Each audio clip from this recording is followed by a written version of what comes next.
এনসিপির নেতারা আবার খেপেছেন জামাতের বিরুদ্ধে।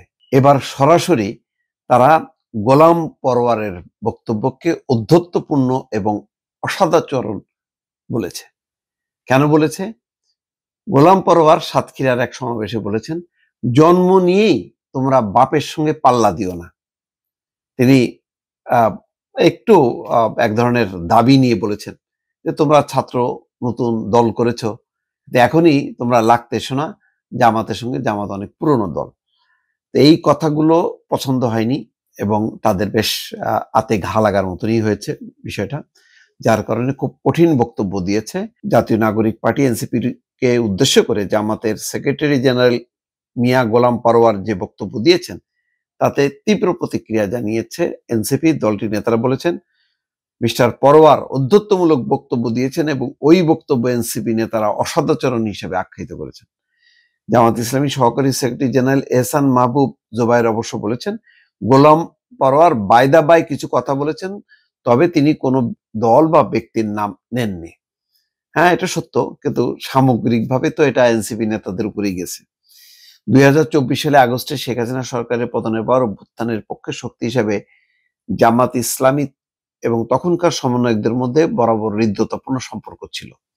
এমনকি সমন্বয়কদের মধ্য থেকে কয়েকজন পরবর্তীতে শিবির নেতা হিসেবে আত্মপ্রকাশ করেন এবং এই কয়েকটা ছাত্র সংসদ নির্বাচনে তারা জয়লাভও করেছেন।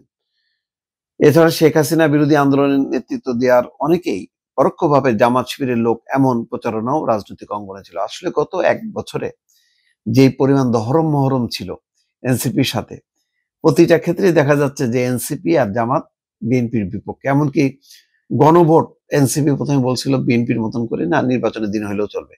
পরে তারা শিফট করে জামাতকে খুশি করার জন্য বা জামাতের সাথে ঐক্যটা করার জন্য তারা আবার চলে আসলো, বলল যে না, আগেই দিতে হবে। এখন তো নভেম্বরের দাবি করছে তারা হয়তো তাই চাচ্ছে।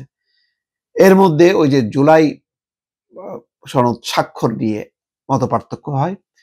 ওই দিন এনসিপি নেতারা আশা করছিল যে জামাত যাবে না, কিন্তু জামাত গেছে এবং মঞ্চে বসছে এবং স্বাক্ষরও করছে। এতে প্রচন্ড ভাবে ক্ষুব্ধ হয়েছে এবং তখন তারা বলছে যে পিআর চাওয়াটা এটা হলো রাজনৈতিক প্রতারণা। তো তার আবার পাল্টা জবাব দিয়েছে জামাত ইসলাম, যে এটা বালখিল্য আচরণ হিসেবে বলছে নাহিদ ইসলামের এই বক্তব্যটাকে।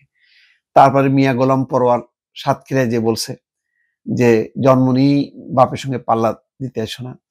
এনসিপি এটা সত্য, তার অবস্থান থেকে সে অনেক বিষয় রীতিমতো চ্যালেঞ্জ ছুড়ে দিয়েছে। যেমন সালাউদ্দিন আহমেদকে বলছে ক্ষমা চাওয়ার জন্য, যদিও সালাউদ্দিন আহমেদ এটা খুব একটা গুরুত্ব দেয়নি। বলছে যে এটা হচ্ছে রাজনীতি বা গণতন্ত্রের চর্চা হিসেবে উল্লেখ করছে। বেশ খুব ম্যাচিউরলি এটা হ্যান্ডেল করছে সালাউদ্দিন আহমেদ। তো এখন মিয়া গোলাম পরোয়ারও যেভাবে বলছে, এটা যদি রাজনৈতিক দল হিসেবে এটা নিঃসন্দেহে গায়ে লাগার মতো। কারণ এভাবে বললে তো তাহলে তো তরুণদের দল মানে এটা কিছুই না, তাদের কোনো নেই। কিন্তু ওরা তো মনে করে যে এই পরিবর্তনের তারা নেতৃত্ব দিয়েছে এবং তারাই মূল দাবিদার। এবং এটা ডক্টর মোহাম্মদ ইউনূস নিজেও বলে, ছাত্ররা তাকে ক্ষমতায় বসিয়েছে, তো নিয়োগ দিয়েছে, এমন কথা বলছে। এবং দেখেন আসিফ মাহমুদ সজীব ভুঁইয়া নির্বাচন করবে, ওই যে ভারত বাংলাদেশের চুক্তি নিয়ে কথা বলছে। তারপর নির্বিকার, তাকে কেউ বলছে না যে তুমি এই কথা বলতেছো কেন, তুমি ভাই এতে যাও, রিজাইন করে তুমি তোমার রাজনীতিটা করো। মাহফুজ আলমের ক্ষেত্রে সত্য। এটা বলছে কেন? ওই যে ছাত্রদের যে অবদান সেসব মানে দিক বিবেচনা করে। তারপরে শাপলা নিয়ে নির্বাচন কমিশনকে যে বিব্রতকর অবস্থার মধ্যে ফেলছে। তো সবকিছুই হজম করা হচ্ছে ওই গণ অভ্যুত্থানের নেতৃত্ব দেওয়ার কারণে।